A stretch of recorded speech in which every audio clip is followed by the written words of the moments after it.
자, 미국 조지아주에서 한국인 근로자들이 체포되는 사건이 있었습니다. 언뜻 보면 그냥 단순한 법적 문제 같은데요. 이 사건을 한 국가의 운명이 걸린 하늘의 시험으로 보는 아주 독특한 시각이 있습니다. 지금부터 그 거대한 해석을 한번 제대로 파헤쳐보죠. 이야기는 9월 4일 조지아주의 한 공장에서 시작됩니다. 수백 명이 연루된 이 사건, 언뜻 보면 그냥 그런 사건 중 하나 같잖아요. 근데 이게 어떤 시각에서는 어마어마한 거의 우주적인 중요성을 갖는다고 합니다. 도대체 왜 그럴까요? 네, 겉으로 보기엔 그냥 법적인 문제, 또 외교적인 문제처럼 보이죠. 하지만 오늘 우리가 살펴볼 해석은요, 이 사건을 완전히 다른 차원, 그러니까 영적인 차원으로까지 끌어올려서 봅니다. 자, 그럼 먼저 이 모든 이야기의 출발점이죠. 실제 사건이 어땠는지 그 팩트부터 한번 딱 짚고 넘어가 볼게요. 네, 표를 보시면 아시겠지만 사실 자체는 아주 명확해요. 대규모 단속이 있었고 여기에 우리나라 대표 기업들이 관련되어 있다. 여기까지는 우리가 흔히 보는 뉴스랑 크게 다를 게 없죠.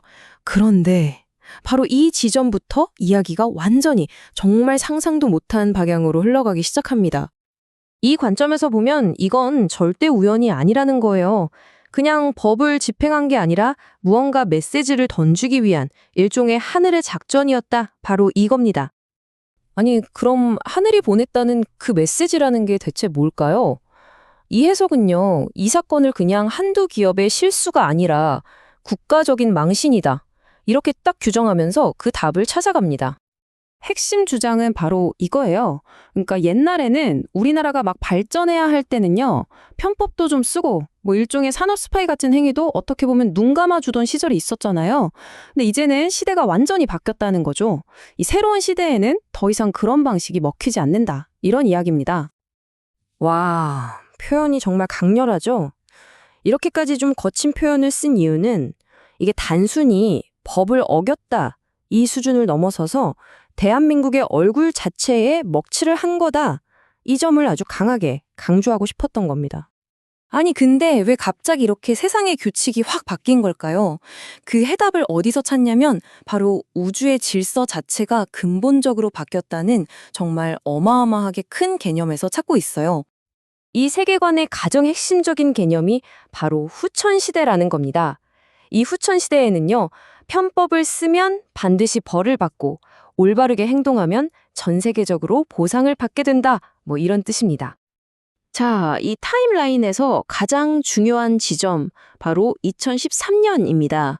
이 해석에 따르면요, 바로 이 2013년이 인류 전체의 게임의 룰이 바뀐 어떤 분기점이라는 거예요. 그래서 2013년 이전과 이후는 완전히 다른 세상이다. 이렇게 보는 거죠. 자, 그럼 이 새로운 우주 질서 속에서 한국은 도대체 어떤 길을 가야 할까요? 근데 놀랍게도요, 그 해법을 미국의 리더십, 그것도 아주 콕 집어서 트럼프 대통령에게서 찾고 있다는 겁니다. 여기서 정말 흥미로운 관점의 전환이 일어나요.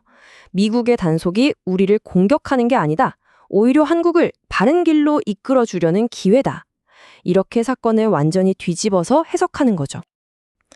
그래서 제시된 해법을 보면요, 이게 굉장히 구체적입니다.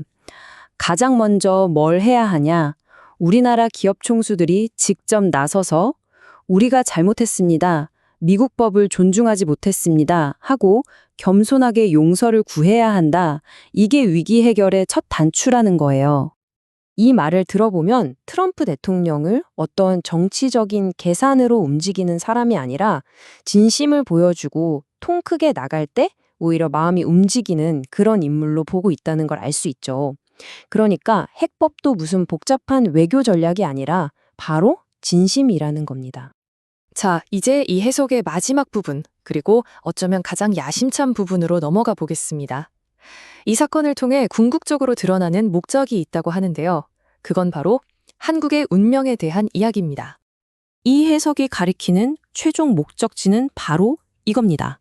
한국의 운명은 미국이랑 막 경쟁하는 게 아니라는 거예요. 오히려 미국을 이끌어주고 도와주는 파트너, 나아가서는 안내자가 되어야 한다는 거죠. 그 비전이라는 것도 그냥 뜬구름 잡는 이야기가 아니라 굉장히 구체적이에요. 예를 들면 한국의 지혜로 미국의 골치 아픈 이민 문제를 해결해주고 한국의 그 독창성으로 미국의 여러 어려운 과제들을 해결하도록 돕는 거죠. 더 나아가서는 전 세계의 연구소 같은 역할을 한국이 하고 미국이 그 무대가 되어줘야 한다는 겁니다. 결국 이 모든 이야기의 결론은 이거예요. 이 외교적인 위기를 한국과 미국이 손잡고 더 큰 세계적인 사명을 향해 나아가는 계기로 삼자는 것. 한마디로 새로운 차원의 파트너십, 공생관계를 만들자는 제안인 셈이죠.